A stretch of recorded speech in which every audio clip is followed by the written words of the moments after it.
Parlameter je v bistvu spletna aplikacija, orodje namenjeno spremljanju dela v državnem zboru.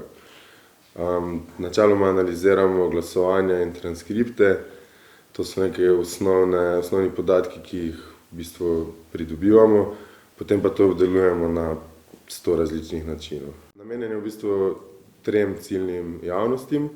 Prva ste novinarke in novinarji, ker ne samo, da omogoča veliko lažjo iskanje dejstev in podatkov, ogromno pomaga tudi pri sami obdelavi in prezentaciji podatkov. Se pravi, če so prej medijske hiše potrebovale še programerja in oblikovalca, da so neke take interaktivne vsebine pripravile, se zdaj to lahko novinarka sam naklika na Parlameter.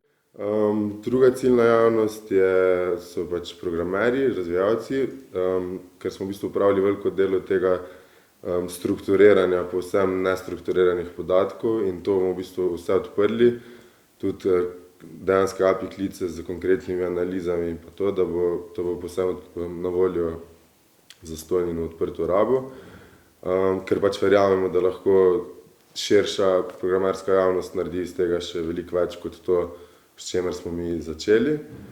In tretje, oziroma zadnje, pa ne najmanj pomembno, je pač seveda neka splošna javnost, moja in tvoja mama, da lahko spremljate dogajanje v državnem zboru z manj napora in manj posredovano kot kadarkoli prej.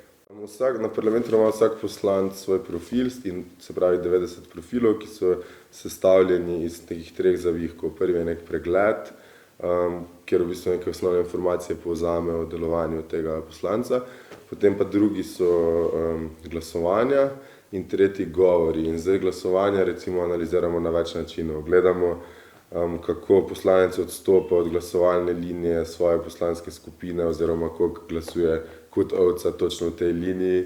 Potem gledamo recimo, kak je nek razrez glasovanj posameznega poslanca, a je veliko proti ali več za, v primerjavi s kolegi v opoziciji, koaliciji, tako ga umeščamo v nek 2D prostor na kompasu glede na podobnost glasovanj z drugimi in v bistvu se potem zelo vidi, kdo skupaj drži v parlamentu, če tako rečem, in kdo res ne.